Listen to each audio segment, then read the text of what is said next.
กลับมาแล้ววันนี้กับโครงการคนละครึ่ง plus รัฐออกครึ่งประชาชนออกครึ่งช่วยเศรษฐกิจไทยหมุนเวียนเติบโตถ้าเราช่วยกัน plus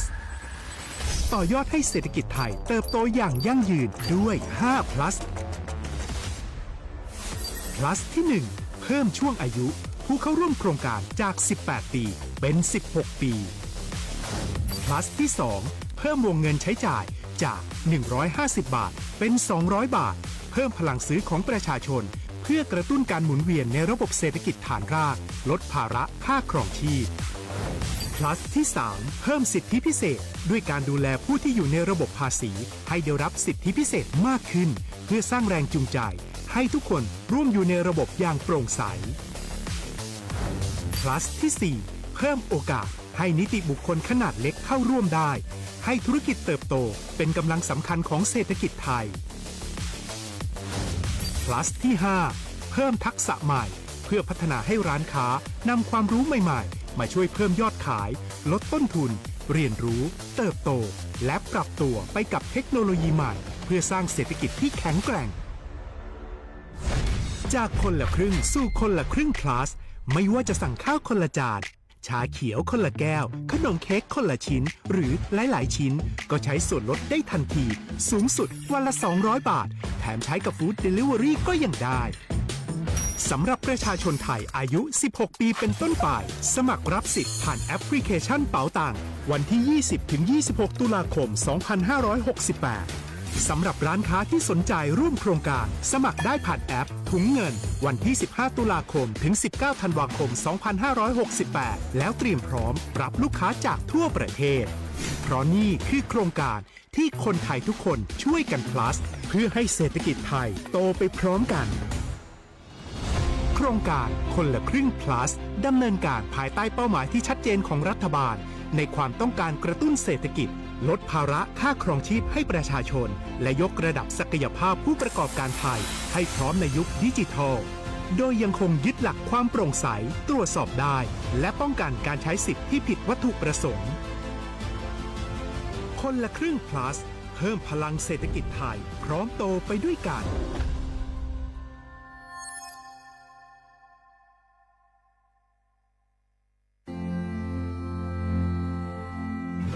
รากฐานสังคมไทยตั้งแต่อดีตจนถึงปัจจุบันเคารพเทิดทูนสถาบันพระมหากษัตริย์เป็นศูนย์รวมจิตใจที่เหนียวแน่นของคนไทยในเวลาที่เกิดวิกฤตทางการเมืองพระบารมีของพระเจ้าอยู่หัวก็ทำให้เกิดความสงบและช่วงที่เกิดวิกฤตเศรษฐกิจปรัชญาเศรษฐกิจพอเพียงของพระเจ้าอยู่หัวรัชกาลที่9พระราชทานให้กับคนไทยก็ทำให้ผู้ที่น้อมนำมาปฏิบัติมีภูมิคุ้มกันและไม่เกิดความเสียหายพระปฐมบรมราชโองการของพระเจ้าอยู่หัวรัชกาลที่10เราจะสืบสานรักษาและต่อยอดและครองแผ่นดินโดยธรรมเพื่อประโยชน์สุขแห่งอาณาราษฎรตลอดไปพระมหากษัตริย์ไทยทุกพระองค์ทรงห่วงใยราชเสมอสถาบันพระมหากษัตริย์ไทยศูนย์รวมใจไทยทั้งชาติ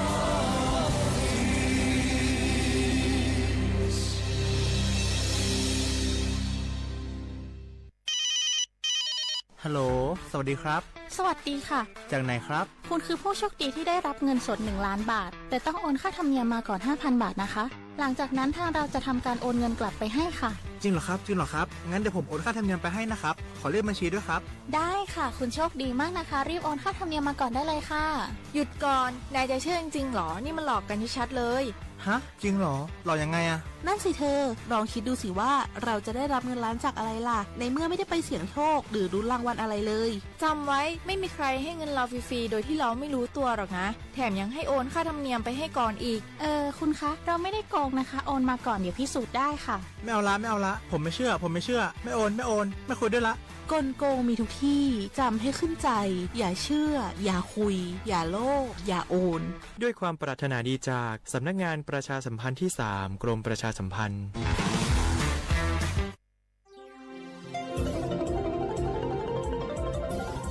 วิทยุแห่งประเทศไทยให้ความรู้คู่ความสุขสถานีวิทยุกระจายเสียงแห่งประเทศไทยจังหวัดเชียงใหม่ AM 1476 กิโลเฮิรตซ์ สถานีวิทยุภาคภาษาชาติพันธุ์แห่งเดียวในประเทศไทยที่มีความทันสมัยเชื่อถือได้สร้างอัตลักษณ์กลุ่มชาติพันธุ์สู่สากล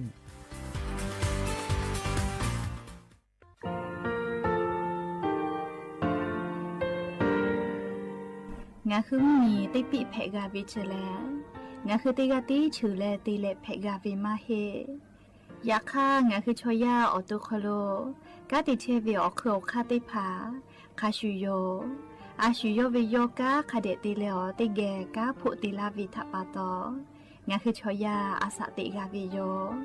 งาคือออตุคโลออคืออคากาติเชวิอือเวอีเวมาโกติยาลิเลทอกาอายีอือเวคาชเวเพวิโยอลักวงงาคืออตุคอลูอคืออคากาติยายามาเตียลาบิลโกงาคือชอยาทอกาอาสติมากาวิคาชูงาคือมีติปิเพกาวิเจแลงาคือติมูติฉติเพเลอติกาลิเลอาชูโยเวอวูปุตาเวกันติภาคาเสติเกคาเดกากาติเชวิทัปาตอ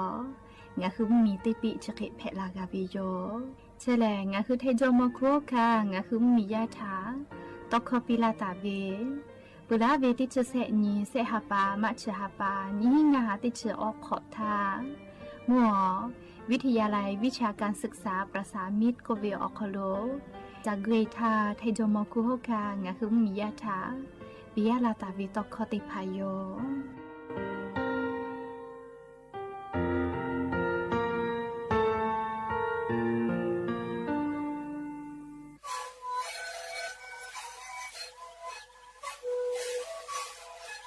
ชริคูนคือยาแก้เชื้อเวออกข้าวเฉลยและหูข้าวก็คือออกดีต่อว่าที่ไหนเอ็มนาบาเด็กที่โอหาสิจิขอกิโลเฮเล่นเล่นหลอกเอาพ่อเอายาแก้เชื้อได้นาลีดูแลได้ชิ้นนาลีเล่นเผื่อไปเอายาที่นาลีเคยแต่แล้วเข้ามาชาพยาเล่นเล่นและหูข้อก็เชื้อเวและงานและหูข้อก็เชื้อสมานนะคะโบเมดิโซ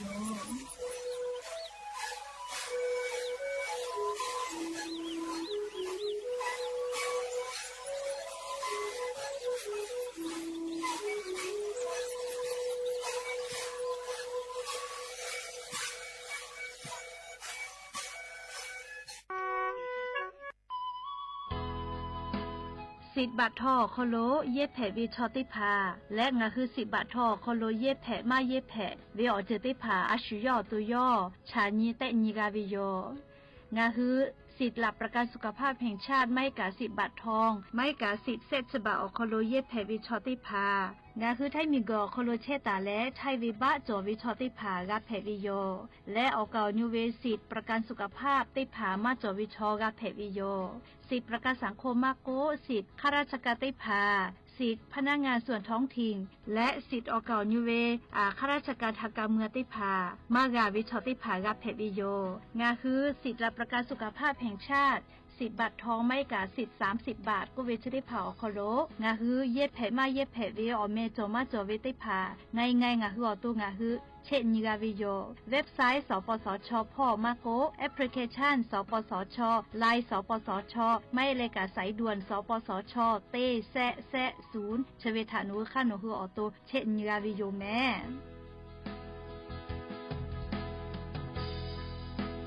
ออกฟูกาดะเวทะตาลอตูอควาจวิโยบัทอทะเยเลอนาถะหะสาธาลูเวสิเวทะกับฟูปือโลโกฟูชิทะกับแผวิโยยะค่ะอานาอฟูมาจอเลอานาไลจือจอโลโกกามาแผจิแมฟูชิทะกับกือเวชอเลอาจุยอตูอวิโอนีกาปิเสภาและอานาถะหะสาเชเวชอลูเวสิเวทะกับขาเวชอเตนีทะเตเลนี่ขอคอลุเจตลอดแผวิวจิแม่หน่วยบริการระบบหลักประกันสุขภาพแห่งชาติสาธารณสุขจังหวัดสำนักงานหลักประกันสุขภาพแห่งชาติเขตเต้เตเลติชเซศูนย์คุ้มครองสิทธิบัตรทองมาตรางัดชีแองาจาดะคือนาบะเต้เซศูนย์และศูนย์ถานี่แหละนชอนาริสปสชเขตเต้จิใหม่053นี่พี่งาแซะงาถะจาดะแผวิวจิแม่ งาคือจังหวัดจีใหม่ออกข้อต่อเกือตีออกคโลโฆษณาติผาคือกาเวลโกจ้าดาลาเพวิโยออลโกงาคือจีใหม่ออกคโลเวสถานีวิทยุกระจายเสียงแห่งประเทศไทยจังหวัดจีใหม่แลออกข้อต่อเวสายาติผาสู่ไกเวกาวืจ้านอคือและโฆษณาติผาคือกาเวลโกจ้าดาคือโทรศัพท์นำบัตรแม่0 5 แซนี่สือขอ0ขอฮีมาเฮเลกะ0ก้อนี่อ้อขอฮีง่าสือก้อ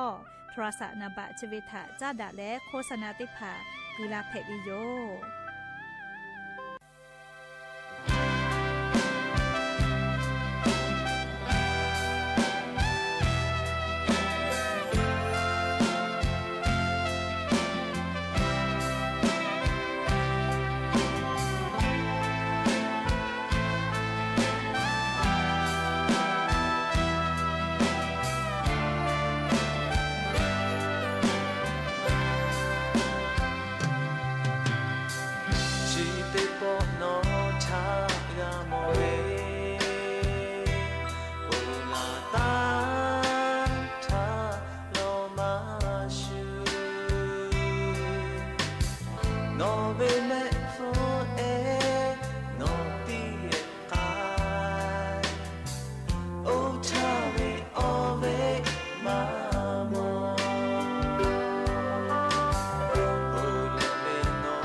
อบูดาจาวิโยยะนิมหลอกก็ติปอทอกาดาจาวิโอยอยาเชือคลงะคือติปอโกกะมีลาเลอชุปาอุปาลุเชตาวิงะคือรักหุยาติพาเกลไรกาอบูดาจาคลงะคือกะพูดะมอดะเลออโคกะกอกะดักเชวิทัปะตออรอเปติกาลิเลทะตะอุยอยาวิโอคลละเซจาเลอไรกาอบูดาจากวิโอคลหะยูลาวิโยแมฮาวิอวิอนี่ลาหุยาค่ะพ่อชื่อพ่อรู้เชตาเวค่ะคิเพเชเลติกาเลทอกะจาแม่ดอแม่ซึแม่กาแม่ฮาเลดอซาเชอลีนาชุดเจวิอยากะงะคือไทมิกอคโลแลมุยคืออยาเปลาพ่อเชลแม่มุยคืออยาเปลาลอกแลมุกะเวอยากอลวยติโยเจ้าอยาติคือติยาปีปากไอเชเวอยาคโลงะคือติกาเลกะจาวิดอวิเชวิจอวิติเจเลลิพ่ออายุอยู่และอาชุยอตัวยอยากาทักเดนหาซาดักอิเสแมอลโกเชซาจอซาปุเวอเจติพาแต่ฮอตาวิมาจอเจฮึกาเวลโกเลียอาชุยอตัวยอกะจาเลกาติอยู่วิจิแมยากอยานิเวอยางะคือราหุยาติกาเลจาแม่ดอแม่ซุแม่กาแม่กะเชวิลโกแลตัวนิมากะซาเชวิทัปะตองะคือจาแม่ดอแม่แล้วซุแม่กาแม่กะเชวิโยแม่เฮก็ยันนิเวอยากะลีชุดที่2คอโลแลซุปเซนี้กาปุโลแม่ไว้จาลีนาลีอยาหอฮัตติพามยาหอติชฮาปาอตุบะฮาปาคอโลยานิติชงานี้ยานิสุนิเพวิโยและจะขอทอกันยี่หินชงาขอสุขอฮาวิอวิอเนียระหุยาติเผาติฮาเลเลเวอยาหินาริควตาและก็นาริควกะติปองะหือระหุคอไรกะอบูดะจาตอวิโยแมก็เพื่อแลลิตาวาวิอยาลโกติชตินาลิตาและสาวุมลอกติชินาลิทักกายงะคือระหุคอไรกะอบูดะจาตอไกเชวิโยวิทยุเรดิโอ AM ติฮิโอฮัสจิกะกิโลเฮิร์ตติไลพองะคือระหุคอไรกะอบูดะจาตอไกเชวิโยเปิดตาแลนิพอติพอลโกแลมFacebook Fanpage สวทเชียงใหม่ AM 1476พอกะไลฟ์สดติดต่อไกเชียวงาคือราหุยติภาลุลาและติแกกดไลค์กดแชร์ติเลชป้าอุปโลเวอลอซาตาติภาอยู่เวลาและเลติแกกาดะเจดะไกแพวิโย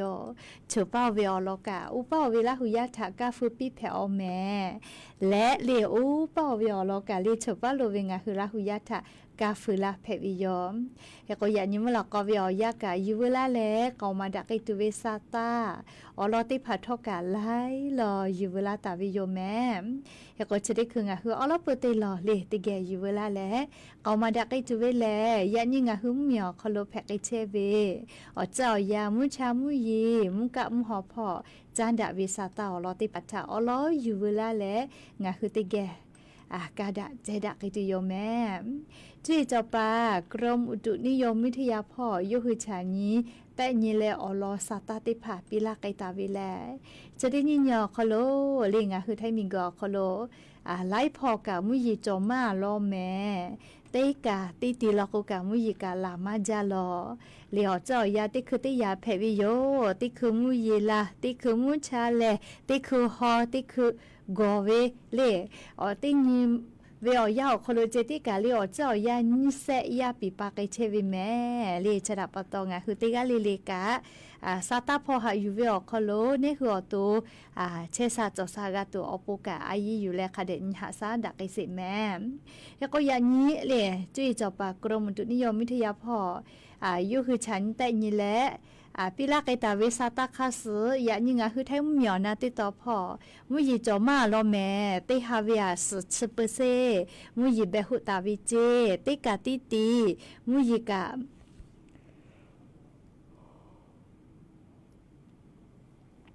มุยีกาลามาจากไอตุโยจิแม่หรือเลยกาเลมุยีติฮาเวียสชเปเซอคโลมุยีเบหุตาวิอติติพาแลงาคือจังหวัดจีใหม่จีไฮ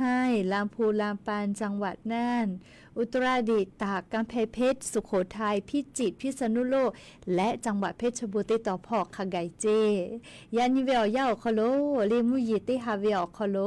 สุชเปเซเคเบหุตาวิโลแม่ยากว่ายาซอกามทีละป้อ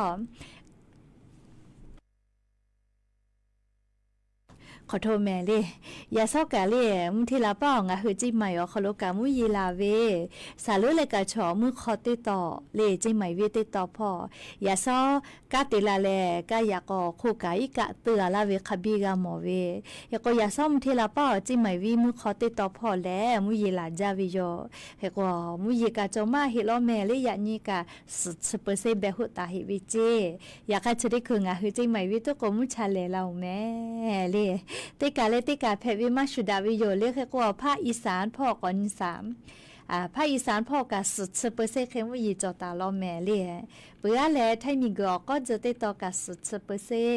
มุนีต่อพ่อสุดสเปอร์เซไทยมีกอฮอติต่อขอสเปอร์เซตาเลสุดสเปอร์เซและกุธิพ่อกะสุดสเปอร์เซขะไกเจนิเวตยาทาเลขาพ่อเฉพาะโลกามุยจอมาเฮลอแม่เลยะนิเวอยาวขอโลอวิอเนละหุยาติภาสาลือเลกาเมฮอซอพอเชวิชอติภากูให้และฝาจิแม่มุยลาจาลโกเลให้ปุขอเวอีกาลูลูลาอีกาทูเวมีป้าเวมีกยอเจลาเวชได้ผ่ากูให้แหละฝาเจยาก็มุยชะกาลิงาคือไทยมุยอนาติต่อพ่อแลยันตาเลซอปอขะแกมุยจอมาลอติชขอนติชงันตาเลติชขอนขะไกเจมุยจอมาเวขอชเปอร์เซตาเลสชเปอร์เซขะไกเปื่อเลติชสนตาเลนี่ชนิเวยามุยขอยอไกตุยอเจเลมาจอเวตุกมาเฮนาเลยาขะกะจอเฮเซชเปอร์เซตาเลออชเปอร์เซอขอโลเจยาก็ภาคอีสานพ่อกะคาชุลอลียะนี้ซอปอขะแกมุยจอก็พานี่พี่นี่แลมุยก็ยอไกตุลอแม่เตพอเลกาเลคาชุลอเวลอยากหาไทมีก็ฮอติต่อพ่อมุยก็จอมากไกเฮลอแม่นี่ชินี่ขะไกเจจะได้หาปอขอโลเลกุทิพ่อกะยะนี่ซอปอเตเลอเลนี่ชินี่ขะไกลอแม่เลมุยจอมาเฮเวเลชกางาหึมเมียขอโลกาจะได้คืนนิเวตยาทามุยขอยาแลปืลาพ่อเชี่ยวแม่มุยขอยาปืลาพ่อเชี่ยวเวคาชูเลมุกะวิอยากะกอปอลุเอลาปานิวิโยเลชราปตองะหือราหุยาติกาเลกะเจ้ายากาสเลเนคือกะมีแล้วลาจลาฮาแพตอลาวิโอเจติผาเลเนคือตอดะและปูกากะไกตุนาเลเตกาเลกาเลซาตาติภากะคาเดพอหายุแม่หรือเลกาเลเชซาจอซากาตัวโปกาอายิติแม่เลติกาเลกามเยก็ติปอกจาเลยานี้มุยีลาจาแม่เจแม่แม่มือหน่อยพ่อกับมุยีลาจาจิยาแย่โอ้แม่มือหน่อยพ่อมุยีลาจาลอแม่เลเตแล้วงาคือเชกอตีกาเลมุยลาเชวิจิโนพ่อกาเลพายาไผพ่อกามุยลาจาแม่ยะนี้โยลิจิให้จิใหม่แม่ฮอซอกขะไกมุยจอมาจิแม่มักกาเจอะฮิเนอกาลามักกาลาฮัลโหลกามักกาเวคาเดจุทุละแม่เลอบุเตเลเลเตกาโกมักกาโกลาเวเลยาซอจิใหม่วิกามุยลาจาชุติคือโกมุชาโกเลลาแม่เจนี่เลติคือติกาตินติกันเซยากาเพปุเวโกเวชเวลาวิโยเลอเจ้ายาปิปาเวอกาเลลูเวเตยาอคโลเลจะเคไกวิโยเลเคโกงาคือติกาเลกาเชซาจอซาพ่อเวอายิกาเตเวนะเลชอยาชอเนหัวตู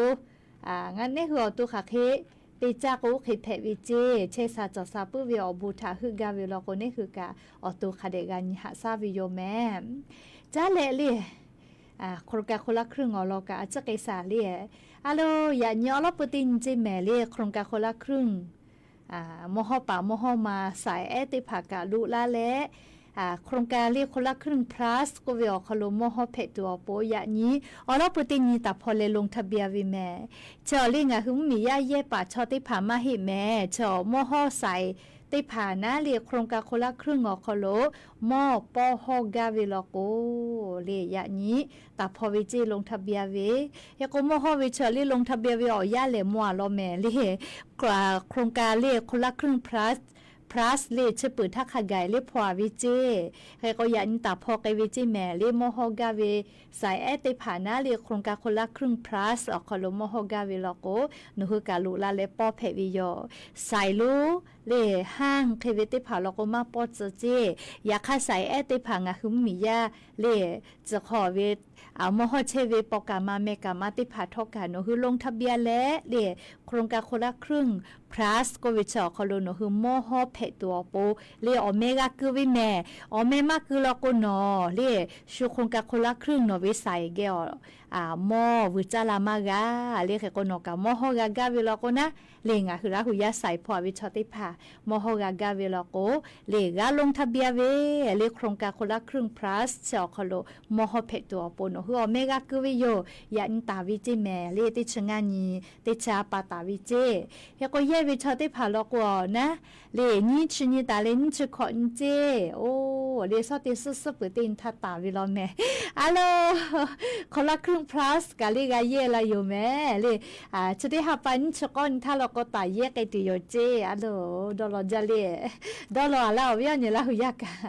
ไลกาก็เวดอลเชียวจิแม่เลเฮก็จะได้สอบคโลเปือเลสอติสุเวอยาสุปตินี่เราก็งาหือโครงการคนละครึ่ง plus ก็เวชอคโลเลงาหืออาจจะอยากรัฐบาลกาลาวิญิฮิบะแล้วนี่คือเป้ากันญิบะปอกกะและเตนิเวอคโลมอหาบะฟุปาจากเกกาตัวโปโนคือกะอเมกาคือเวเฮก็แอปเป๋าตังพ่อกะคือเวจิแม่เลอาชุติกะแอปเป๋าตังมาจอเฮเลแอปเป๋าตังจอปุละติกะเลกะเลเฮก็จะโครงการคนละครึ่ง plus อคโลเยกาวิชอติพาลีกาเพวิชอนาแม่เลอามาติเล plus ก็วิชเลปุละเวติมือจอเวอาเกดะวิง่ายอยากขอแถตะลาวิเจชะทาปะตอplus ก็เลยแม่วิจิแม่อลอติยาเลปุละทาอาสาติชุขอข่อยเวปีเวนะยายยาแน่เลปุละทาติชิฮิขอไทยปีเวเลก็พี่รอแล้วคือเปิดกอตาเลปุละทาเลโครงการคนละครึ่งอคโลย่าแน่อาสาติชิขอเวตาปีเวเลแค่เตแล้วจะได้ปอบยอยาไขเต plus เวเลก็อาสาติชุขอเวตาปีเวเจเลอลอติยานะเลเมื่อไรนี่อยากได้อยากเล่ปุระทะเลาะก็ติญเวียน่าลิเสหบับฟูเจมอปัจจากาเวอาจจะอยากรัฐบาลตีหางาเฉลี่ยนี่คือการตีหางาเฉลี่ยต่อเวียเลยอยากติญเวียเสหฟูเจที่มอปัจจากาเวอยากฆ่าคนละครึ่ง plus เลยจะได้ปอกอลาเลยติเกตุเวียนี่คือป้อกันยี่ห้าคือว่ารัฐบาลป้อกันยี่ห้าต่อแล้วก็ติญเวียเลยอหาบับฟุกนี่คือมอปัจจากาเวเลยก็เทตาลาเวดาวิญญาติยาเลยเสยาติยาลก็เลยงาคือมอติพาปัจจาเวอคโลกาลีเดริวอรี่ก็เวน่าเลยชะได้พาไม่กะออกีสอเวไลจือพ่อกะเยกาวิเจเลโครงการคนละครึ่งเลเจ้าคโลกาดาวิอจะได้พาเล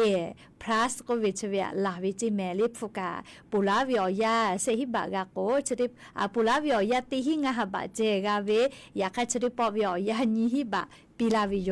เลชกาโครงการคนละครึ่ง plus อคโลเลจะได้ปอกกอลาแลก็เตไกตุเวแลปุลาทากาโจมือเวอาเกดาวิโยเคก็เตเฮเลเลอยาติยา plus ก็เพวิชอบาสวัสดิการแห่งรัฐเลบาคนจวิติมูลโกติกุตอตุมาโลติปอติโนหุมอปาจาเทเวอปีเลบาสวัสดิการแห่งรัฐกาวิอปีเตมูนะเลเตปอติโนฮึกาเชมือเวเซฮาบาเวียลีฮิฮังัดฉบับก็เทลาวิเจเฮก็เตฮาปาเวียเตฮิเตฮาเลงัดฉบับฟุกเฮโนฮึมอปาจากเพวิโยเลชกาเลโครงการคนละครึ่ง plus เลจะได้ปอกอลาเลเตไกตุเวดาเวเล plus ก็เวขาเคเวเลก็จะเคเวเตพาเจแม่เลจะกาเลจะขอเป้าขอมาเปิดเจเยกกาวินาเลติชุนยฮาปาคาไกเลเขก็คนละครึ่ง plus จะตายเยกกาวิแลเลนชสนชก้อนถ้าตายเยกกาวิแม่เลเขก็บาคนจะจอวิชอติโมติชติตุมาโลเลโนฮือกามือจอวิอานาเลโอกาสที่เขาติปอติกาเกตุโยเขก็บาคนจะจอวิติโมแลคนละครึ่งจอเขาโลก็เยมากาแม่เลอเราก็โนฮืทาโนฮืตาตะปีเล่าวิทัปโตนะเลจกะฮิเวลาเลอวิอเนี่ยละหุยาติพัทะเลอลอซาตาติพาฮิเวลาเลจะเกเอามาลาวิโยแม่ก็จะเลียนท่าเลกระทรวงมหาดไทยพ่อ เลี้ยวหัวน่ะก็ติปฏิภาจะปาลาวิโยเฉลอันทาติชอนี่ติชาเปาคโลกาลาตาเวคำสั่งติภานะเลี้ยงาคือจังหวัดจิมายอคโลกาผู้ว่าราชการจังหวัดจิมายอสึกเอาแม่เลี้ยจีให้เอาไว้ผู้ว่าราชการจังหวัดนั่นเลี้ยงาคือจิมายอคโลกอจุลาวิเจ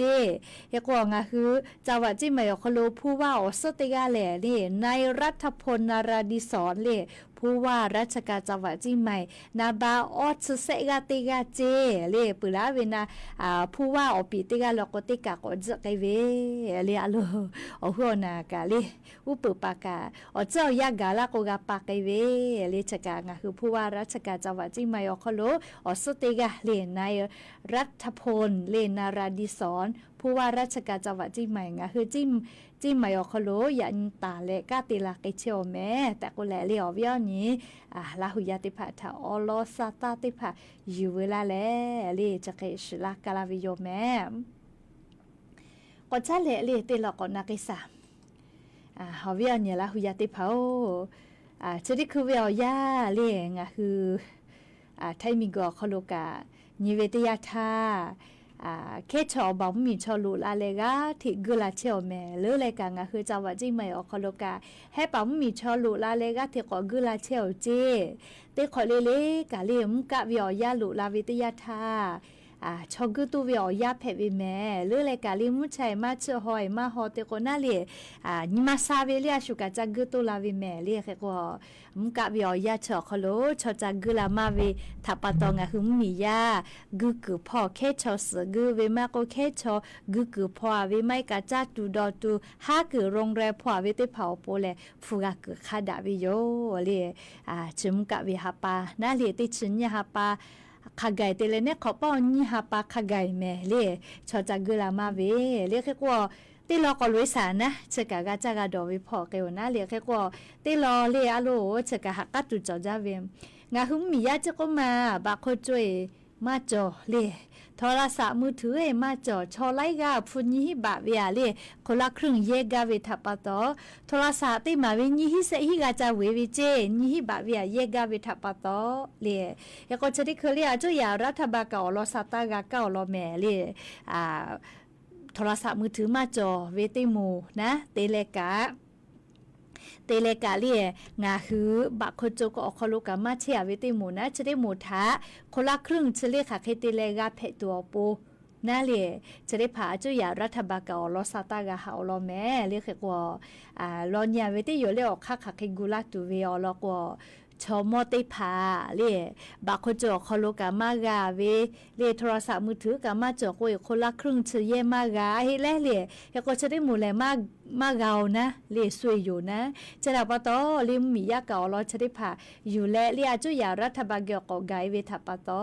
เล่จะได้คืออาจุยารัฐบาลอเราจะได้พาทากาหาอยู่เปเจแล้วก็ค่าเคกุลาตูเวเล่งาคือบาโคจอมาจอโทรศัพท์มือถือมาจอตาวิชอติพาเล่ตาคาเดพนาแม่ลีโนฮึทาชัวคาไคกุลาเวนาลีโนฮึกากะกือกะจอวิชอติผาเพเวลโกกะเพตัวโปเลเฮก็โครงการคนละครึ่งมากก็บักคนเจอจะได้ผ่าแล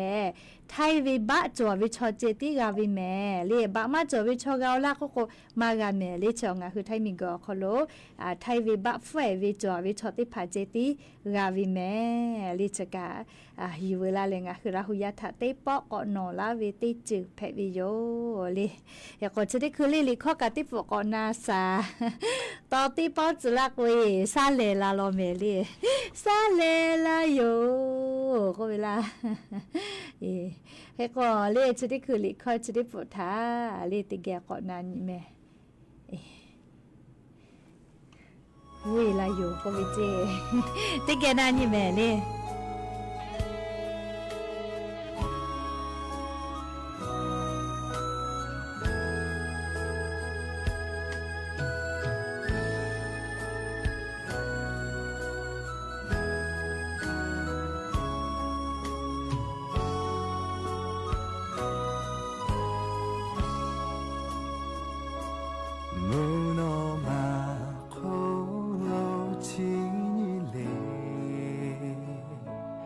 ยาลาเวเมกือเอทาชิเล O tano ngani ave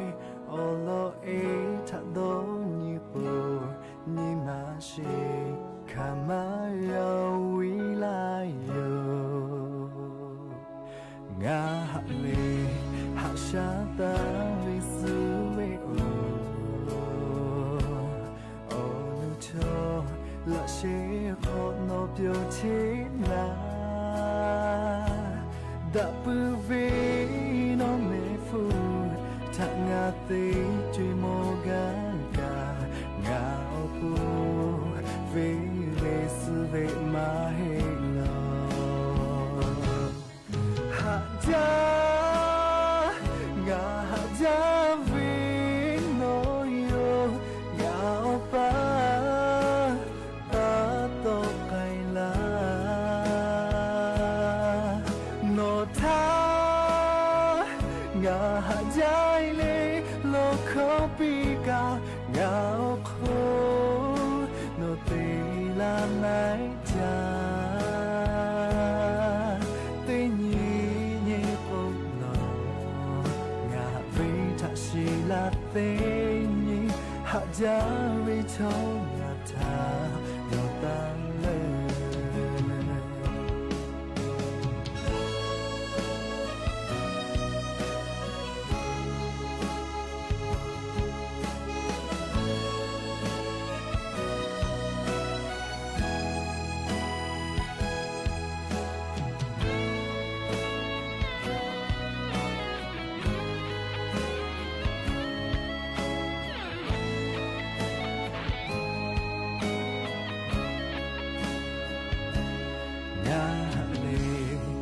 Sha tan su me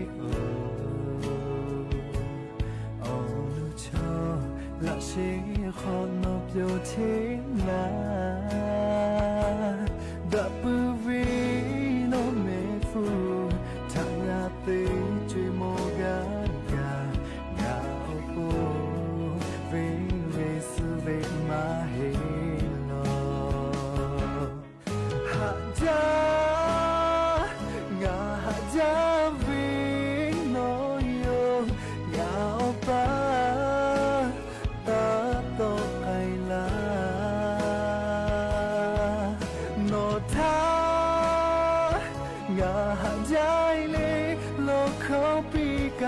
ngao khô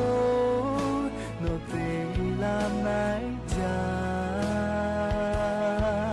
te ni ni ko no nga vi ta shi la te ni ha ja vi cho nga ta no ta le ha ja nga ha ja vi no ngao pa ta to kai la no tha nga ha jai le lo ko pi ka ngao kho no te la nai ja te ni ni ko no nga ven ta shi la te ha ja vi cho nga ta no ta le mu no ma ko lo chi le ya la vi me gu e ta shi le o ta no nga ni ga me o lo e ta do ni ko ni ma shi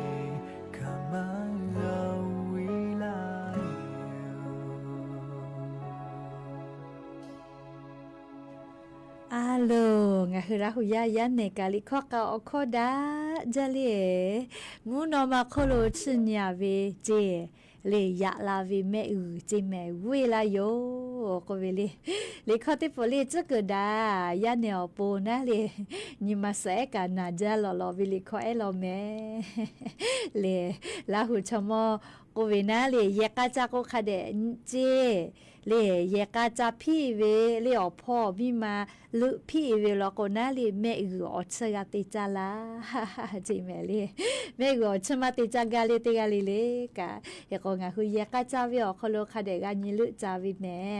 แต่ก็แลเลียวเวียวเนี่ยละหุยาติผาชาเลียวรอซาตาติผาอยู่เวลาแลจะเคเกามาลาวิโยแม่เวียวเนี่ยละหุยาติผาก็จะซาตาจะได้รอกะอยู่เวลาแลอาจจะโทรมาลากาวิโยใครก็เวเลก็เลอูกูมือวีตูเวไทคอลก็เลได้เป่าผมก็เวนะอูกุมมือวีตูเวชได้พาเลยามีอาสาติชขอเวติกาเยแลอูกุมมัวเลมือวีตูเวออกคือเยลูกุมมือวีเชเวียาวคโลอามีช่อเลเซวิเจแพกรอตีแหลลี่มั่วจังหวัดปทุมธานีพ่อเจเลี้ยวรถชกาจะเคจิแม่รัฐมนตรีช่วยว่าการกระทรวงอุตสาหกรรมพ่อย่อรอจะได้ผ่าถ่าจากาชาเลอรอได้ผ่าจะเขมอวิจิแม่มอฮอตาวีสินค้าจะได้ผ่าเลี้ยวอุกมือวีตูเวอาจจะได้ผ่าแลสินค้ามาตรฐานมาจวเวลเจมอกมาจวเวลเจแม่เรียกก็จะได้ปอมอฮอกอตีนาลีมีไฟฟ้าถ้าจะแลเยเวมอเตผ่าฮอกอตีโกดาเตผ่าคอโลมั่วจังหวัดปทุมธานีพ่อลุฟุเวอคอโลเลอเซมาอยู่กาวิจิสินค้ามาตรฐานมาจอเวเลคออยู่ลูลาเลฮอเชเวนะมาเวเลออนไลน์พ่อฮอเวลเจแล้วก็จะได้พอเซมาอยู่กาวิจิแม่เลอฟุกอสวลากว่าติชลาพะวิเจเรียกเตแลจะได้คือเรียกคือไทยมีกอคอโลมออยู่ลูลาเลฮอเชวิชอติผาคาเดนาแม่เลโนคือสินค้าติผาคออยู่ลูลาเวนะเยตูมอจาตูดอตูมอติผานะเลสินค้ามาตรฐานมาจอเวนะลูวิซิเวอเจติผามียาแย่เลกาลาตูเวอเจจอเลโนคืออยู่เลฮอเวลโกคอพี่แลเลมือกับมือเลถอคอกับเพกุตุโยเจเฮโกมาเวเลมอฮอตาวิเยตุเวอเจจะได้ผ่าแลมาเวแลเครื่องหมายมออกมาจอลอจิแม่เลติตอกอติกามาจอเจเรียกให้ก็งาฮือมอเวคาเดกานิเวเลหรือเลกาลีแพลตฟอร์มออนไลน์ TikTok พ่อเจก็มาเลมอสินค้าคุณภาพคาเดมาจอเวเรียกให้ก็มออกก็เวลิแม่จอเวลก็นางาฮือมีอคลบมอเยกคือมีไฟฟ้าพอเวมอเยกคือจะได้ผ่าอโปนาอยู่คือคาเดชันแต่นี่เลยเยแผลและลูวิซิเวเยวิชอติผาเกโลมากาลาจูมาจอตัวโปอยู่คือคาเดชันแต่นี่เปิดขอเนาะลิแม่มออกติผาเนวิโยเฮกว่ามาเวเลมอจะได้ผาแลติต่อเป้าฮอมาโลเจเรียกกูกุมมือวีตูเวมากลูกุมเทียติตูเวกุมเกาะแก่ติตูเวมีปลั๊กไฟเจตู้อบเลเตาไฟฟ้ากระทะไฟฟ้ามอหุงข้าวเจแม่เล่จ้าปีจ้าตูพะล้นตูปะโถจอมาแล้วแม่เล่เฮกว่าจะได้ปอเวียยาเล่บริษัทอถือเจก็มาเล่ชะกาเล่มออถือข้ออยู่ละเลข้ออยู่ลูลาเลฮอเวลเจคเตเลนี่บริษัทอยู่กาเวเจเฮก็ทอคอกันนี่ขออยู่ฮอแลเลมือกับมือตุโยเจแม่เลเลกะยอเวมอจอตาเวคาเปนะเลยึตุโยเจเฮก็มือเวอฟูลก็นี่ลาบะคาไกมือเวเจเลคเตเลสินค้ามาตรฐานมาจอเวติพาอยู่เลฮอเวเลออยอยเยติฮอเวติหมุนแล้วก็ขอฮับปะทอคออยู่ฮอแลมือเวอฟูกังงาเซบะคาไกมือเวเจเลเฮก็ชะกะนาลีมอฮอวิปาติภากาผู้ฮึกาเวียเจติมากาดอนีนาเลียวลกุมมียาวูเลเยเลนีเลยาเมติจะขอเวติกากาอุกุมมือวิตุวิชอยู่เยปึขอเนาะเลียมีชอบแปเวเลวิบากาอุจาเลเฮกติกาเลกานาเลมออยู่ฮอเวลโกเลดาวิมอติผานีเลยอยู่ฮอแม่เรียกโกติกาเลยานิมุลกอวิอยาลูลาเลกาพอนาเลโอกาปิลาเชเวติกาเลกาอบูจาแม่ติกาเล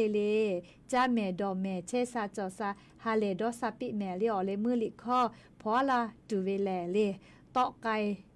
ตูลอเจตอไกตูลอเจโอเลยอสุโบกาตาวิลิคอติโฟพอลาเจยอติกาเลจาแม่ดอแม่เชซาจอซาฮาเลดอซาปิ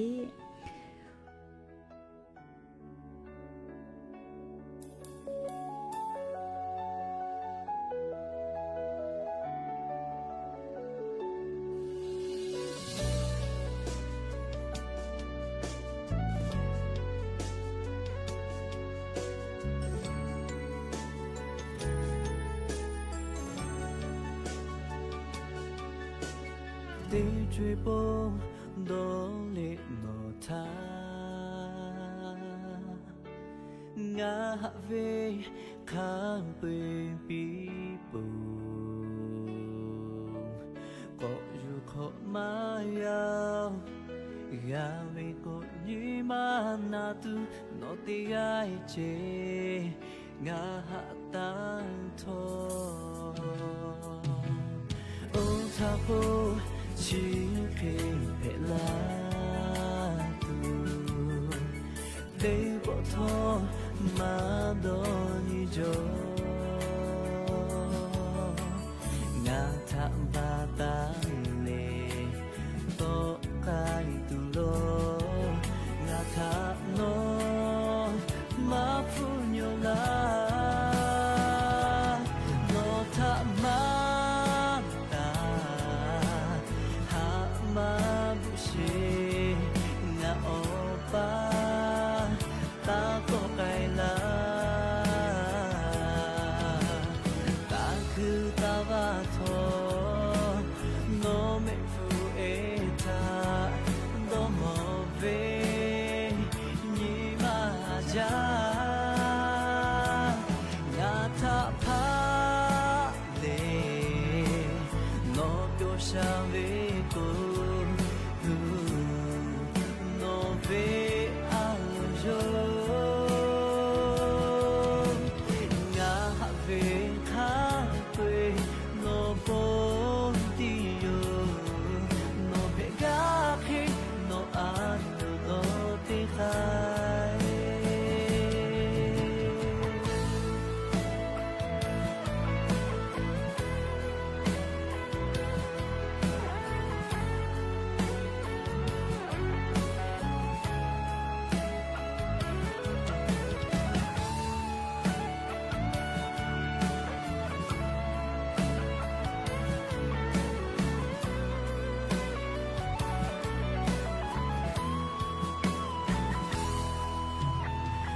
tha cô chỉ khen hệ la tu để bỏ thô mà đôi gió ngã thảm và tan lệ to cái tu lo ngã thả nó mà phu nhiều la nó thả mà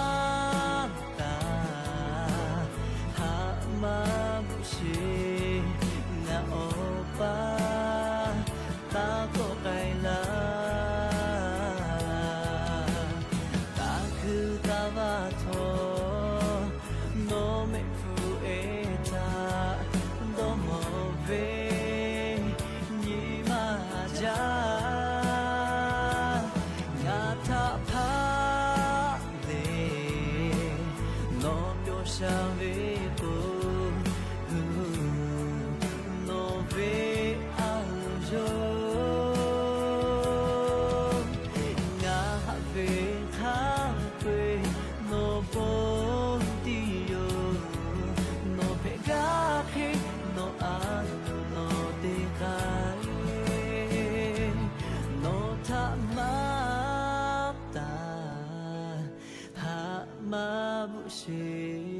ngã opa ta to cái là ta cứ ta va thô nó mẹ phụ ê ta đó mò về nhị mà cha ngã ta phá lệ nó biểu sao về cô về ao rồi ngã về khá quê nó cũng tiêu nó phải gác khi nó ซึ่งข้อข่าวดังนี้วันแรกของการเปิดลงทะเบียนโครงการคนละครึ่ง plus สำหรับผู้ประกอบการร้านค้าได้รับความสนใจลงทะเบียนเข้าร่วมโครงการอย่างคึกคักรัฐสภาพิจารณาร่างแก้ไขรัฐธรรมนูญ3 ฉบับจากพรรคประชาชนพรรคภูมิใจไทยและพรรคเพื่อไทยวาระรับหลักการต่อเนื่องวันที่2และเตรียมลงมติวันนี้ กลุ่มติดอาวุธฮามาสเร่งส่งมอบร่างตัวประกันที่เสียชีวิตให้แก่อิสราเอลหลังทางการอิสราเอลขู่จะจำกัดจำนวนรถบรรทุกความช่วยเหลือด้านมนุษยธรรมที่เข้าไปในฉนวนกาซา